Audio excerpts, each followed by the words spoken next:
তুলসীদাস কিভাবে হনুমানের দর্শন পেয়েছিলেন।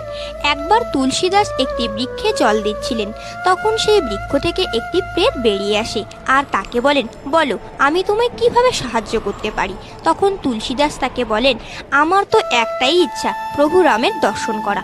তখন প্রেত তাকে বলে, আমার পক্ষে যদি এটা সম্ভব হতো তাহলে কি আমি এই প্রেত হয়ে থাকতাম।